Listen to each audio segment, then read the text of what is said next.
आज हिंदुस्तान ने इंसानियत का इतना बड़ा पैगाम दिया है जो 57 जो ममालिक हैं वो भी नहीं कर पाए। आज हिंदुस्तान ने 16 दिन के अंदर वो कर दिया है। अब इंडिया ने कल क्या किया है कि इंडिया ने ह्यूमैनिटेरियन एड भेजी है फ़लस्तीन को। 32 टन एड जो है वो इजिप्ट के रास्ते से फ़लस्तीनियों को भेजी है। पाकिस्तान मुसलमान करने वाला आज मुसलमान के लिए स्टैंड क्यों नहीं ले रहा, उनके लिए कुछ अमदाद क्यों नहीं कर रहा। अच्छा, मज़े की बात यह है कि इंडिया के इजिप्ट से भी बहुत अच्छे ताल्लुकात हैं, पाकिस्तान से ज़्यादा अच्छे ताल्लुकात हैं। मैं पाकिस्तान के जादूगरों से पूछना चाहता हूं कि भाई ऐसा क्या है। मैं शुरू से एक चीज़ कह रहा हूं, नरेंद्र मोदी मुस्लिम वर्ल्ड के बहुत करीब जा चुका है। आप जुबानी बोलने का क्या ऐसा असर, हिंदुस्तान ने आज कितना बड़ा इंसानियत का पैगाम पाकिस्तान समेत मुस्लिम उम्मा को दिया है कि आप देखें नरेंद्र मोदी जो हैं उनके बारे में पाकिस्तान ने क्या क्या नहीं बनाया। वो ऐसा है, वो वैसा है, वो बुचर हैं, वो ऐसे करते हैं, वो मुसलमानों के साथ है। मुस्लिम वर्ल्ड के कान पे जूं रेंग रही। उसकी वजह यह है कि चीज़ें चेंज हो चुकी हैं। ठीक है, चीज़ें बिल्कुल तब्दील हो चुकी हैं, हालात बदल चुके हैं। दुनिया ने नरेंद्र मोदी को एक और एंगल से लेना शुरू कर दिया है। हमसे अच्छा तो फिर वो है जिन्होंने इमदाद भेजी है। हमसे ज्यादा इंसानियत आज उनमें हमें नजर आ रही है। दुनिया के साथ मिल के काफरों के साथ मिलके, वो है तो काफिर ही हैं सारे, लेकिन ये है वो अपना मफाद भी हासिल करते हैं, तो इधर से ऊपर से अपना नाम भी ऊपर करते हैं। अभी देखो जी, हमने इनके साथ इनकी मतलब मदद की। नमस्कार दोस्तों, स्वागत है आप लोग का हिंदुस्तानी स्पेशल के एक और नए वीडियो में। दोस्तों, भारत ने एक बड़ा गेम खेल दिया और गेम ये है कि भारत ने गाजा के लोगों के लिए जो है जो चीज़ें हैं, जो सामानें हैं वो भेज दिए, जो ऐड है वो भेज दिए। दोस्तों, इसको देख के पाकिस्तानी मीडिया और पाकिस्तान की पब्लिक बहुत ज़्यादा चीख रही है। दोस्तों, आपको पता होगा कि पूरी दुनिया और ख़ासकर जो पाकिस्तान है और जो भी मुस्लिम देश है वो ये बताना चाहते थे कि भारत जो है वो गाजा के लोगों के साथ नहीं है, बल्कि जो इजराइल है उसके साथ है। मतलब ये सब कराने की कोशिश कर रहा था, लेकिन भारत ने शुरू में कह दिया था कि हम इजराइल के साथ खड़े हैं। लेकिन जो जाने जा रहे, जो आम लोग जिनकी घर बर्बाद हो रहे हैं, उनके साथ भी हम हैं, यानी कि गाजा के आम लोगों के साथ भी हम हैं। और भारत ने ये कह के बहुत सही तरीके से साबित कर दिया कि हम कभी भी आतंकियों के साथ खड़े नहीं होते हैं। लेकिन वही अगर पाकिस्तान की बात की तो पाकिस्तान लगातार जो है वो आतंकियों के साथ खड़ा रहा। वो जो है वो कभी भी जो है वो जो गाजा है, जो फ़िलिस्तीन है, उनके आम लोगों के लिए कुछ भी नहीं किया। लेकिन भारत ने ये कूटनीति चाल चल के बता दिया है कि हम कभी भी आतंकवाद के साथ खड़े नहीं होंगे, और जब खड़ा होना होगा तो हम उस आम आवाम के साथ होंगे जो कि वहाँ पे जो मर रही है, बिना मतलब का वहाँ पे मर रही है।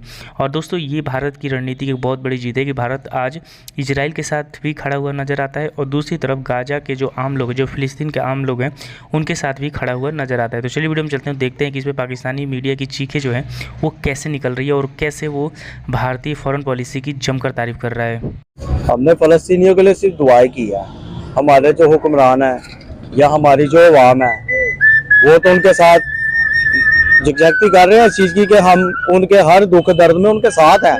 लेकिन बात यह है कि बातों से कुछ नहीं होता। यह तब होता है जब हमारी फौज वहां पे जाए, वहां पे जाके कोई अपने शहीद मिसाइल फेंके ना उनके ऊपर, इसराइल को तबाह करे। जो यहूदी हैं, हमारे इस्लाम में है कि यहूदी जहां नजर आए उसको मार दिया जाए। अच्छा। इसके अलावा हमारी फौज वहां जानी चाहिए। 58 ममालिक है, हम इस्लामी ममालिक हैं, 58 है। उनके जो सरबराह है, सारी फौजों के सरबराह रईस शरीफ साहब है, वो कहाँ है? वो बाहर आए, सारी फौज वहां पे लेके जाएं, इसराइल को तबाह करें, उनका खत्म करें बिल्कुल सारा सिलसिला। वो हर रोज फलस्तीनियों के ऊपर कोई ना कोई बम फेंकते हैं। कभी उनके साथ बच्चों को वहां पे मारा जा रहा है, बच्चे शहीद हो रहे हैं वहां पे, बड़े छोटे खवातीन, हमारी माए बहन है, वो भी सारा कुछ है। लेकिन बात ऐसे नहीं होगी कि बातों से हम वहां पे हम इसराइल में क्या कर लेंगे, कुछ नहीं कर सकते जब तक वहां पे हम अपने हाथ नहीं चलाएंगे। वहां पे कोई गन जाए, हमारे यहाँ से फौज जाए, अगर फौज नहीं जाती तो दूसरे मुल्क जो पास है वहां पे, ईरान हो गया, इराक हो गया, उनके साथ मिलके ये सारा काम ईरान तो बड़ा कुछ कर रहा है, ईरान तो कर रहा है, लेकिन हमें भी करना चाहिए। हमारी फौज को भी शाना बशाना खड़ा होना चाहिए सबके साथ। हकीकत है, मैं to be frank and fair and honest and जिसे कहते हैं ना क्रूड होने की बात करूं, ठीक है। अब आप देखें कि इंडिया जो है इंडिया बड़ा कॉन्टीन्यूसली दुनिया में जहां भी कॉन्फ्लिक्ट होते हैं तो सबसे पहले वहां पे एड भेज देता है। ठीक है जनाब, अब इंडिया ने कल क्या किया है कि इंडिया ने ह्यूमैनिटेरियन एड भेजी है फ़लस्तीन को, इजिप्ट में, ठीक है जी। और उन्होंने कहा जी कि हम फ़लस्तीनियों को और फ़लस्तीनी रिफ्यूजीज़ को जो यूएन रिलीफ एजेंसी है उसके ज़रिए एड भेज रहे हैं। और तकरीबन जिसे वो कहते हैं कि वो कहते हैं हमने $35 मिलियन की पिछले 20 सालों में एड भेज चुके हैं, $35 मिलियन की एड। ये जो तस्वीर मैंने आपके सामने लगाई हुई है प्राइम मिनिस्टर नरेंद्र मोदी और क्या नाम है इनका, महमूद अब्बास साहब, इनको grand collar of the state of Palestine जो अवार्ड है, हाईएस्ट पैलेस्टीनियन ऑनर है जो फॉरेन डिग्निटीज़ को दी जाती है, मुझे बस ये बता दें कब पाकिस्तानी वज़ीर आज़म को ये ऑनर दी थी फ़लस्तीन ने? कब पाकिस्तान को फ़लस्तीन के वज़ीर आज़म ने ये ऑनर दी थी? कोई बंदा अगर मुझे बता सकता है, मैं पाकिस्तान की ख़ारजा पॉलिसी को समझने की कोशिश करता हूँ। मैं जानना चाहता हूँ कि नरेंद्र मोदी, महमूद अब्बास और नेतन्याहू से इक्वली अच्छे टर्म्स में है। कोई मुझे पाकिस्तान में माइका लाल ये बता सकता है कि भाई ये क्या गिदड़ सिंगी है, ऐसे कैसे कर लेते हैं? अब ये जो ग्रैंड कॉलर है ये बेसिकली अभी की तस्वीर तो नहीं है, ज़ाहिर बात है ये 2018 की तस्वीर है, लेकिन क्वेश्चन ये है कि तब नरेंद्र मोदी वहाँ गए, उनको ये अवार्ड दिया गया और महमूद अब्बास जो हैं वो भी इंडिया आते रहते हैं कि एक तरफ तो इंडिया ने गज़ा में सपोर्ट भेज दी, पाकिस्तान ने भी फ़लस्तीन को सपोर्ट भेज दी।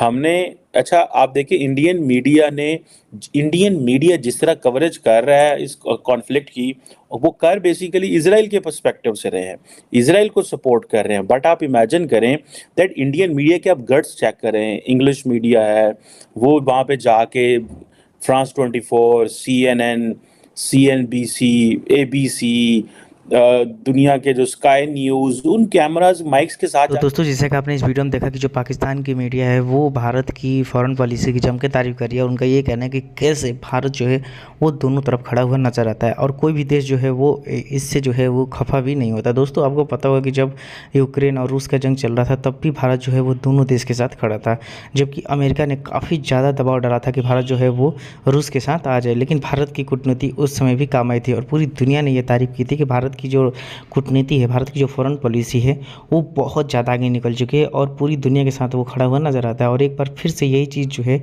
वो यहाँ पे इजराइल और फ़िलिस्तीन के आम लोगों के साथ दिखा। दोस्तों भारत जो है वो जो इजराइल है उसके साथ भी खड़ी है और जो फ़िलिस्तीन है उनके आम लोगों के साथ, आम जो वहाँ के लोग हैं उनके साथ खड़ी है, ना कि वहाँ के आतंकियों के साथ। दोस्तों पाकिस्तानियों का ये कहना है कि हमें अपनी आर्मी को भेज देना चाहिए और इजराइल को तबाह करना चाहिए। दोस्तों पाकिस्तान के जो लोग हैं उनको ये समझ में आ जाना चाहिए कि पाकिस्तान की जो आर्मी है वो कहीं से भी नहीं टिकती, बस सिर्फ और सिर्फ एक चीज़ उनके पास है वो है परमाणु बम। बाकी अगर कोई भी चीज़ की बात की जाए तो वहाँ पे पाकिस्तानी आर्मी जो है वो इजराइल के साथ कभी नहीं टिकेगी।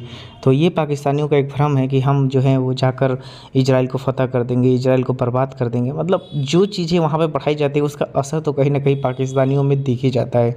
और इस वीडियो में भी देखा कि कैसे पाकिस्तानी बोल रहा है कि वहाँ पे जाके इजराइल को ख़त्म कर देना चाहिए। वो ये बात नहीं कह रहा है कि जो वहाँ के आम लोग हैं वो जो है उनके लिए हम कोई हेल्प भेज दे, ऐसा कुछ नहीं है। बस सिर्फ और सिर्फ मारने काटने की बात ये हमेशा से ही करते आ रहे हैं। तो दोस्तों बस आज की वीडियो में इतना ही। आई थिंक आप लोगों को वीडियो पसंद आएगा। वीडियो अच्छा लगे तो वीडियो को लाइक, हमारे चैनल हिंदुस्तान स्पेशल को सब्सक्राइब कर लें।